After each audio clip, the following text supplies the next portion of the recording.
In the autumn of 220 BC, as the last flames of the Warring States period flickered and died, something monstrous was born in the palaces of China. It would endure for over 2 millennia, consuming the lives of millions of women whose names we will never know, whose voices were silenced before they could speak, whose bodies became instruments of state power and dynastic ambition. A dynasty was not merely a ruling family. It was a divine institution, a cosmic order that claimed dominion over heaven and earth. Over 2,000 years of unbroken imperial rule, China was governed by successive dynasties. The emperor was no ordinary monarch. He was the son of heaven, the sole mediator between the divine realm and the mortal world. Every action he took, every word he spoke, every woman he touched was believed to ripple through the cosmic order. His virility was the empire's strength. His bloodline was the nation's future. His progeny were a guarantee of eternal rule. This divine status created an insatiable hunger for reproductive control. The emperor's seed was sacred, but it could not be wasted on a single woman. The production of heirs, multiple heirs, backup heirs, heirs upon heirs, became a matter of imperial survival. And so the palace became a factory of flesh, a reproductive machine that would consume generations of girls and women in its relentless pursuit of dynastic continuity. The Forbidden City in Beijing, constructed during the Ming Dynasty, housed over 9,000 rooms. Many of these chambers were designed not for governance or ceremony, but for the housing, monitoring, and sexual exploitation of thousands of concubines. The palace was a city within a city, a world sealed off from the outside, where young girls entered and aged women died, where names were stripped away and identities dissolved into titles and numbers. These palaces were not homes. They were prisons dressed in silk. They were factories of human breeding, disguised as centers of culture and refinement. Behind their vermilion walls and golden roofs lay a systematic architecture of sexual slavery, blood and order, the birth of concubinage in the Qin Han world. The first emperor of China, Qin Shi Huang, was a man who standardized everything: currency, writing, measurements, and human suffering. When he unified the Warring States in 221 BC, he brought not just political order, but sexual regimentation to the Chinese world. His palace housed hundreds of women taken from the conquered territories as spoils of war, living symbols of his dominance over the known world. But it was during the Han Dynasty 206 BCE 220 CE that concubinage transformed from imperial indulgence into state policy. The Han legal codes, preserved in fragmentary texts, make chilling distinctions between wives and secondary women. A wife held legal status, property rights, and social recognition. A concubine was property bought, sold, traded, and disposed of at will. The Han emperors institutionalized what would become a 2,000-year nightmare. Emperor Wu of Han, 156 to 87 BCE, maintained a harem of over 3,000 women organized into rigid hierarchies with specific titles, ranks, and functions. At the top were the imperial consorts, women of noble birth who might bear future emperors. Below them were the talented ladies selected for beauty or accomplishment. At the bottom were the serving women, girls taken from peasant families, often as young as 12, who served the sexual needs of the emperor and his court. The story of consort Xiaofin illuminates the brutal reality beneath the imperial glamour. Born into poverty, she was conscripted into the palace of Emperor Chong of Han around 18 BC. Court records describe her as slender as a swallow, possessed of a beauty that captivated the emperor. For a brief moment, she wielded enormous power, manipulating imperial favor to elevate her family and destroy her rivals. But power in the harem was always precarious. When Emperor Qing died without an heir, a failure blamed on the women in his harem, Zhaoan became a scapegoat. Court officials whispered that she had murdered pregnant concubines to prevent rival heirs. Whether true or false, these accusations sealed her fate. The new emperor ordered her execution in 1 BC. She was forced to commit suicide, her body thrown into an unmarked grave, her name struck from official records. Geophene's rise and fall established a pattern that would repeat across centuries. Women pulled from obscurity into the imperial bed, granted temporary power through sexual favor, then destroyed when that favor shifted. The palace was a lottery where every ticket was ultimately a losing one. The Han period also saw the emergence of the eunuch bureaucracy that would administer the haram system. These castrated men denied the possibility of sexual rivalry with the emperor, became the jailers and executioners of the concubine system. They monitored the women's menstrual cycles, documented their sexual encounters with the emperor, and administered punishments for infractions real or imagined. Palace records from the later Han period describe a systematic approach to reproductive control that would make modern factory farming seem primitive. Women were housed in separate quarters based on their fertility status.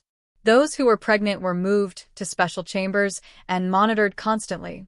Those who gave birth to sons were elevated in rank and privilege. Those who bore daughters were often discarded. Those who remained barren after several years were sometimes executed or sold to brothel. The fall of the Han Dynasty in 220 CE came amid massive civil war and social collapse. But the concubine system survived. As warlords carved up the empire, they adopted the sexual practices of the emperors they claimed to succeed. The systematic exploitation of women had become so embedded in Chinese imperial culture that it was considered as natural and necessary as taxation or military service. Empire through the veil, Tang Dynasty's golden age, and its shadow. The Tang Dynasty represented the pinnacle of Chinese imperial power. A golden age of poetry, art, trade, and territorial expansion. Tang armies conquered territories from Korea to Central Asia. Tang merchants traded along the Silk Road, bringing goods and ideas from across the known world. Tang poets created works that are still considered masterpieces of human expression. And Tang emperors maintained her of unprecedented size and international scope, turning sexual exploitation into a tool of imperial diplomacy and cultural dominance.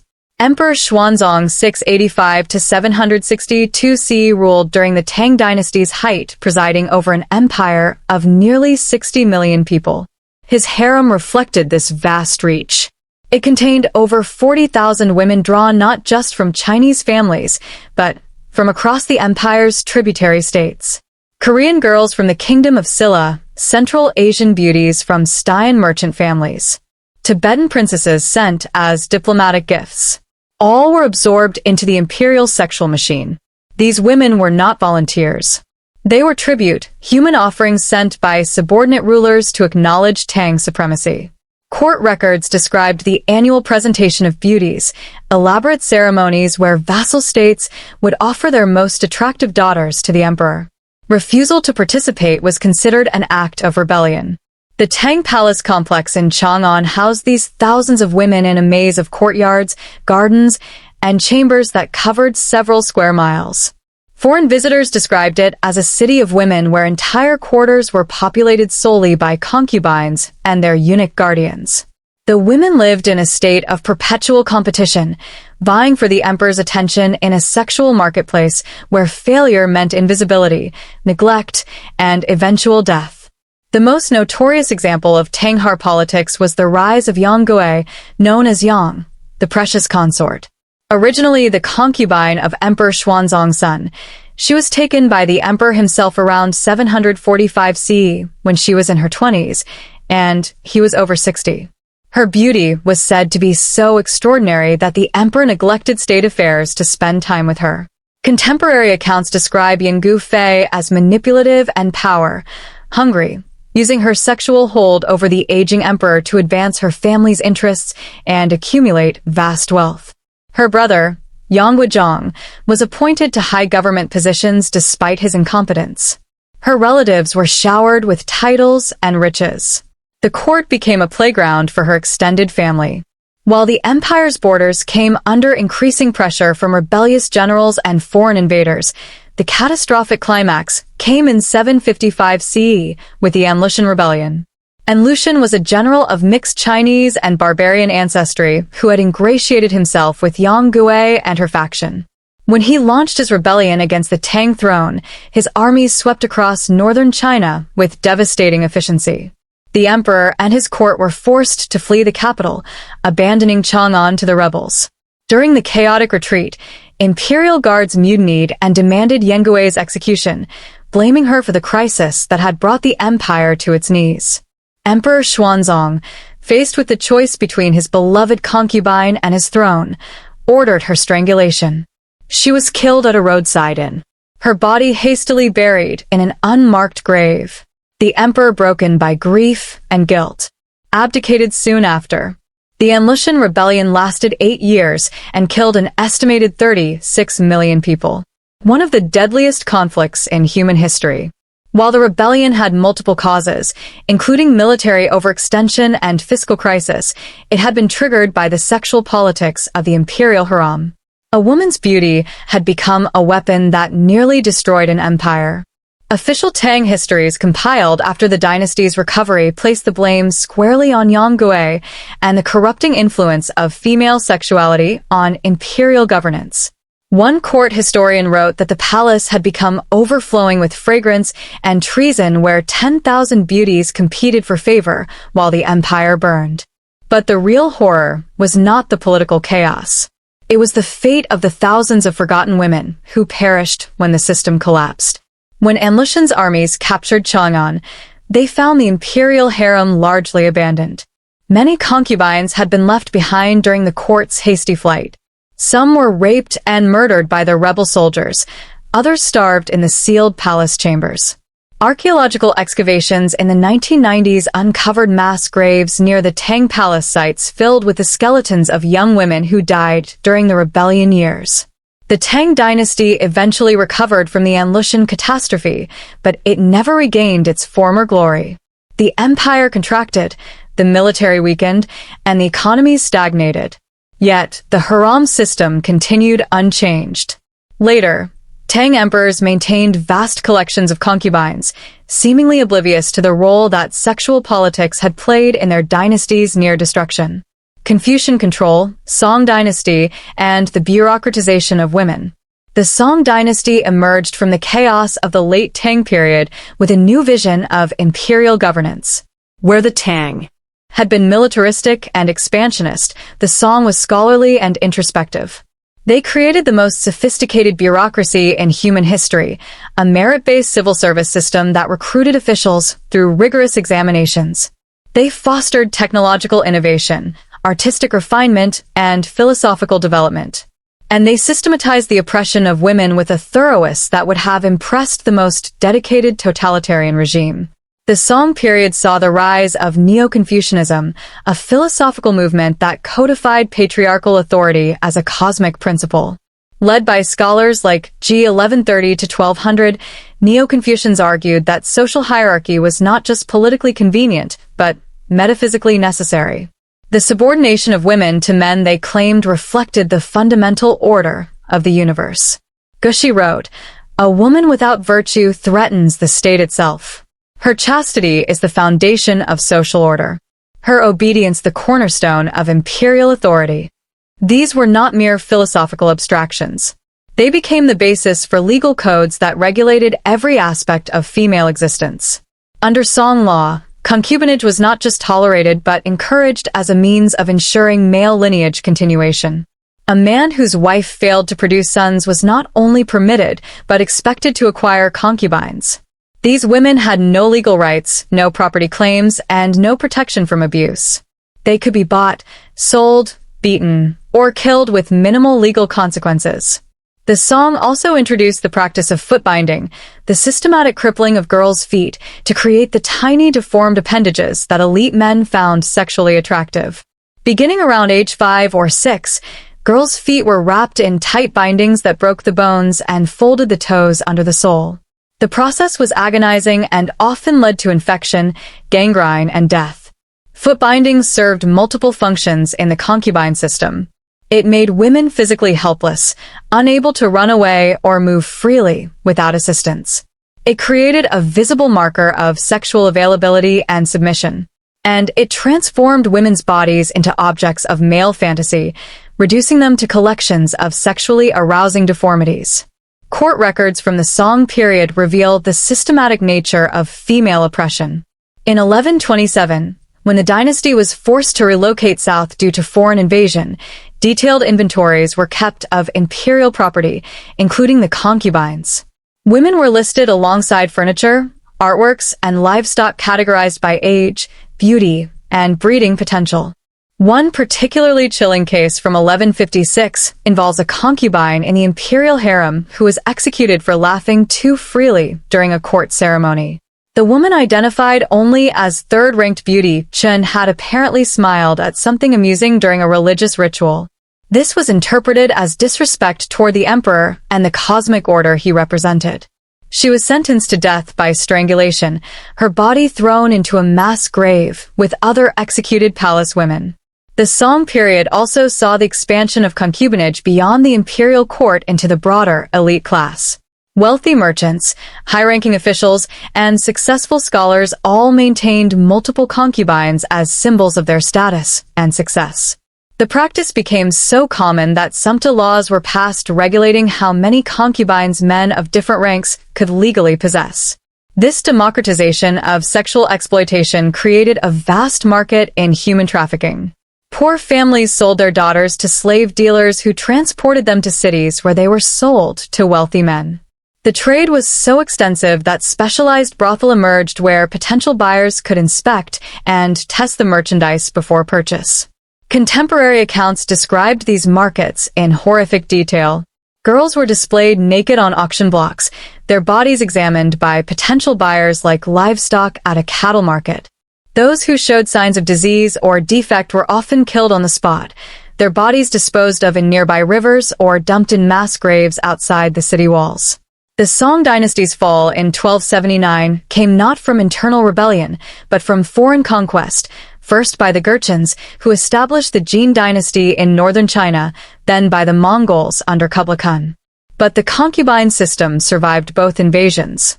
The foreign conquerors, eager to legitimize their rule over Chinese subjects, adopted the sexual practices of the dynasties they had destroyed. Empire of Flesh, the Ming dynasty's machine of reproductive control. When Zhu Yuanzhang overthrew the Mongol Yuan dynasty in 1368 and established the Ming dynasty, he promised to restore authentic Chinese civilization after a century of foreign rule. He rebuilt the imperial capital, reconstructed the bureaucracy, and reinstituted traditional Chinese customs. But his most ambitious project was the creation of a reproductive apparatus that would dwarf anything attempted by previous dynasties. The Ming emperors, ruling from their new capital in Beijing, constructed the Forbidden City, a palace complex of unprecedented size and sophistication. Within its vermilion walls lived not just the imperial family and their servants, but thousands upon thousands of concubines, organized into the most systematic sexual hierarchy in human history. Emperor Yonggul, the third Ming emperor and builder of the Forbidden City, maintained a haram of approximately 2,800 women. His successors expanded this number steadily. By the late Ming period, the imperial harem contained over 9,000 concubines, making it the largest collection of sex slaves in human history. The scale of this operation required massive administrative infrastructure. The palace employed thousands of eunuchs to manage the women, guarding them, feeding them, monitoring their health, and regulating their access to the emperor. The most horrific aspect of the Ming concubine system was its disposal methods. When emperors died, large numbers of their concubines were buried alive with them, ostensibly to serve their needs in the afterlife. This practice, known as accompanying burial, was so systematic that special burial chambers were constructed adjacent to imperial tombs to accommodate the corpses. The death of Emperor Yong in 1424 was followed by the execution of dozens of his concubines. Court records describe them being forced to drink poison or having their necks broken by executioners. One account preserved in the Ming veritable record states, "The emperor must not pass alone into the next realm. His women shall accompany him, as is fitting and proper." Consort Li, a favorite of the Hangi emperor, Yong's eldest son, was among those chosen to be buried with the emperor. Contemporary accounts describe her final hours. She was dressed in imperial robes, given a ceremonial meal, then led to a specially constructed chamber beneath the emperor's tomb. There she was buried along with 15 other women, their bodies arranged around a central altar where the emperor's coffin would be placed. Archaeological excavations of Ming imperial tombs in the 1950s confirmed these accounts, uncovering chambers filled with the skeletons of young women, many showing signs of violent death. Some skulls were fractured, suggesting they had been beaten to death. Others showed compression marks around the neck indicating strangulation. All were between the ages of 15 and 25. The Ming dynasty's sexual apparatus reached its peak of efficiency during the reign of Emperor Wanlei 1563 to 1620, who maintained a harem of over 9,000 women while conducting state business, through written memorials rarely appearing in person at court. His withdrawal from public life created a power vacuum that was filled by palace eunuchs who used their control over the concubine system to manipulate imperial policy and accumulate vast wealth. This corruption contributed to the dynasty's eventual collapse. As the Ming state weakened under the weight of military pressure from the north and peasant rebellions in the heartland, the palace continued to consume enormous resources, maintaining its vast haram.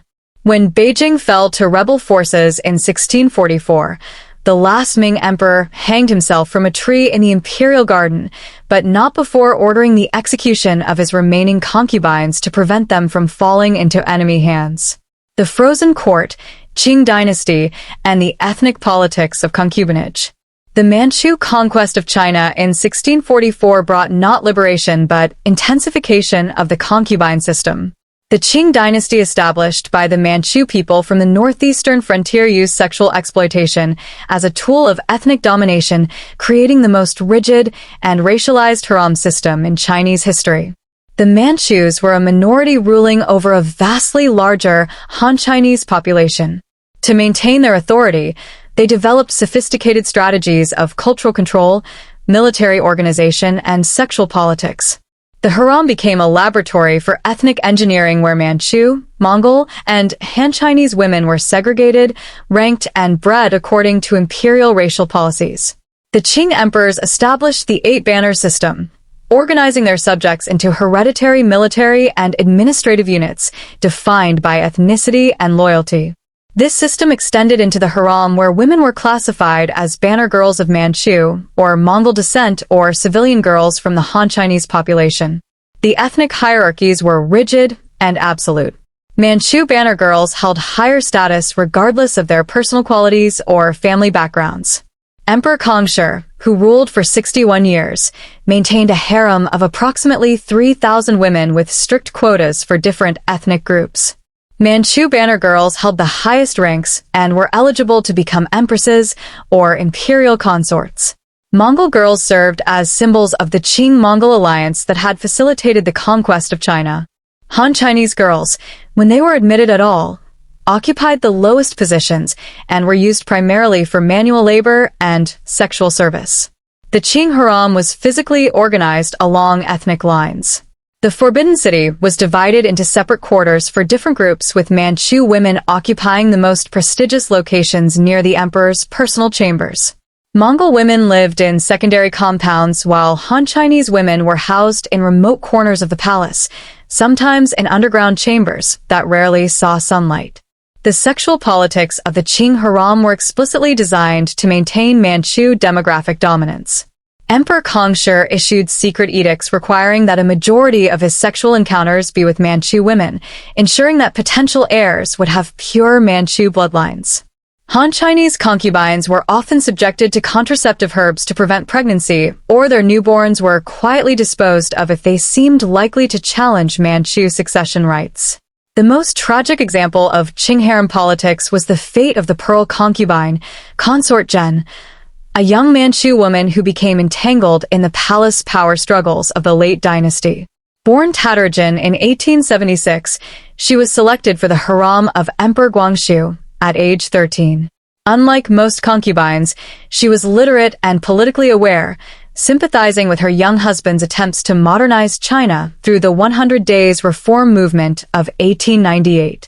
When the reforms were crushed by the Empress Doja Cixi, the Pearl concubine was marked for destruction. Cixi, the real power behind the throne, viewed the young woman as a dangerous influence on the emperor. Court records suggest that the Pearl Concubine had encouraged Guangxu's reform efforts and may have helped him communicate with progressive officials outside the palace. During the Boxer Rebellion of 1900, as foreign armies advanced on Beijing, Cixi ordered the execution of the Pearl Concubine to prevent her from falling into enemy hands or being used as a political symbol by reform movements. On July 20th, 1900, the 24-year-old woman was dragged to a well in the Imperial garden and thrown into drown. The execution was witnessed by several palace eunuchs whose accounts were preserved in the palace museum archives. One wrote, "She cried out for mercy, but the Empress Dowager was unmoved. She has displeased me by speaking too freely," she said. The girl was forced into the well, and stones were thrown down to ensure she would not emerge. The Pearl Concubine's murder exemplified the casual brutality with which even high-ranking concubines could be disposed of when they became politically inconvenient. Her death was covered up for decades, officially attributed to suicide during the foreign invasion. Only in the 1980s did Chinese historians acknowledge the truth of her execution. The Qing harem system reached its most elaborate form under Emperor Qianlong, who maintained over 4,000 concubines during his 63-year reign. As the Qing dynasty weakened during the 19th century under pressure from Western imperialism and internal rebellion, the haram system became increasingly dysfunctional. Palace eunuchs accumulated enormous wealth and power by selling access to the emperor and manipulating the concubine selection process. Corruption became so extensive that positions in the haram were openly bought and sold, with wealthy families purchasing concubine status for their daughters as a form of social advancement. The system's final collapse came with the 1911 revolution that ended over 2,000 years of imperial rule. But even as the dynasty crumbled, the machinery of sexual exploitation continued operating. The last emperor, Pui, maintained a small harem even after his abdication, keeping several concubines in the Forbidden City until he was finally expelled by Republican forces in 1924. Revolution and ruin, the collapse of the system. The Xinhai Revolution of 1911 that toppled the Qing dynasty promised to modernize China and end the feudal practices that had oppressed the Chinese people for millennia. Revolutionary leaders like Sun Yat-sen spoke of equality, democracy, and women's liberation. The new Republic of China officially abolished the imperial system, dismantled the palace bureaucracy, and declared an end to concubinage. But revolution is easier proclaimed than achieved. When the last emperor abdicated in February 1912, thousands of women remained trapped in the Forbidden City. Concubines, servants, palace maids, and eunuchs who had known no other world. The new Republican government, focused on political consolidation and foreign relations, gave little thought to these human remnants of the imperial system. The immediate aftermath was chaos. With the palace bureaucracy dissolved, no one remained to feed, house, or manage the women who had been confined within the Forbidden City's walls. Many had been in the palace for decades and had no families to return to, no skills beyond pleasing men, and no resources for survival in the outside world. Foreign journalists who gained access to the Forbidden City in the 1910s described scenes of almost incomprehensible desolation. Hundreds of women, ranging in age from teenagers to elderly matrons, wandered the vast palace halls like ghosts. They continued to observe the rigid hierarchies and behavioral codes that had governed their lives under the empire, bowing to empty thrones and maintaining the daily rituals of a court that no longer existed. Dr. Isaac Taylor Headland, an American missionary who visited the palace in 1913, wrote, "They stood against the walls of the great halls, eyes vacant, hands folded, waiting for orders that would never come." Some had been concubines of the Guangxu emperor, others servants of the Empress Dowager. They spoke in whispers, as if afraid to disturb the silence of their abandoned world. The new Republican government offered no assistance to these women. Officials argued that they were remnants of the old regime and that helping them would legitimize the imperial system the revolution had overthrown.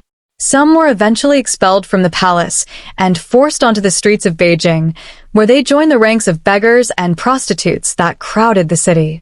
Others remained within the Forbidden City's walls, sustained by the charitable efforts of a few sympathetic eunuchs who had managed to hide small amounts of wealth during the transition. These women survived by selling palace artifacts to antique dealers and foreign collectors, gradually stripping the imperial complex of its treasures in exchange for rice and coal.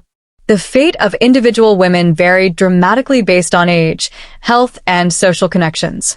Younger concubines sometimes found employment as servants in wealthy households or married men willing to overlook their palace backgrounds. But many older women, particularly those who had been in the palace for decades, found themselves completely unable to adapt to life outside the imperial system. Lady Ding, a former court lady who published memoirs of her palace experience, described encountering former concubines in Beijing streets during the 1920s. They begged with the same dignity they had once displayed in the presence of the emperor. Their movements retained the careful grace of court training even as they held out their hands for coins. It was heartbreaking to see the remnants of imperial elegance reduced to such desperate circumstances. The warlord period that followed the Republic's collapse, 1916 to 1928, brought fresh horrors to China's women. As military strongmen carved up the former empire, many attempted to recreate the sexual privileges of the imperial system. Zhang Zuolin, the warlord who controlled Manchuria, maintained a harem of over 200 women in his Shenyang palace. Other warlords established smaller but equally exploitative collections of concubines, often kidnapping girls from villages they controlled or purchasing them from human traffickers. The Japanese invasion of 1937 added new dimensions of sexual violence to China's suffering. Japanese forces systematically established comfort stations throughout occupied China, forcing tens of thousands of Chinese women into sexual slavery. Many of these victims were former concubines or the daughters of concubines, women already marginalized by their association with the discredited imperial system. The civil war between the nationalists and communists 1927 to 1949 brought no respite. Both sides used rape and sexual violence as weapons of war, and women connected to the old imperial system were particular targets. Communist forces claiming to represent the oppressed masses often singled out former concubines and their families for brutal treatment, viewing them as collaborators with feudal oppression. By the late 1940s, virtually all the women who had lived in the imperial harems were dead. Some had died of starvation or disease in the chaos following the revolution. Others had been killed in the wars that convulsed China for decades. A few had managed to create new lives outside the palace system. But even these survivors carried the psychological scars of their experiences. Skeletons beneath the walls, aftermath, and endurance.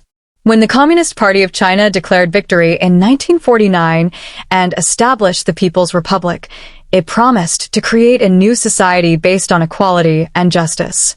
The new constitution explicitly guaranteed women's rights and declared gender equality, a fundamental principle of the socialist state. The old imperial palaces were converted into museums, and the Forbidden City became a symbol of China's liberation from feudal oppression. But beneath the rhetoric of liberation lay a more complex and troubling reality. The communist government, while officially condemning the imperial system, showed little interest in documenting its victims or acknowledging their suffering. The women who had been enslaved in the harems were not celebrated as survivors of oppression. They were forgotten, their experiences erased from official histories as embarrassing remnants of China's feudal past. The physical evidence of their ordeal, however, could not be so easily eliminated.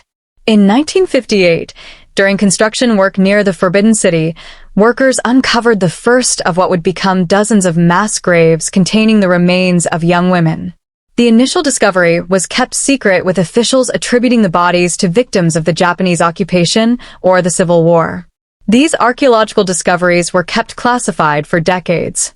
The Chinese government, sensitive about its historical reputation and unwilling to acknowledge the full extent of imperial-era oppression, restricted access to the findings and prohibited their publication in academic journals.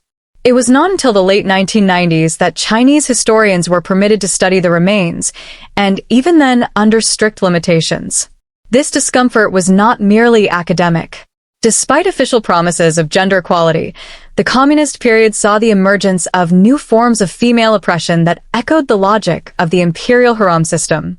The one-child policy implemented in 1979 to control population growth created powerful incentives for son preference that resulted in systematic discrimination against girls. The introduction of ultrasound technology in the 1980s enabled sex-selective abortions on an unprecedented scale. Families who discovered they were carrying female fetuses often chose to terminate the pregnancies, hoping to try again for male children. The practice became so widespread that China's gender ratio at birth became severely distorted, reaching 120 boys for every 100 girls by the early 2000s, far beyond the natural ratio of 105 to 100. In rural areas where traditional attitudes toward women remained strongest, the devaluation of female life was expressed in stark terms.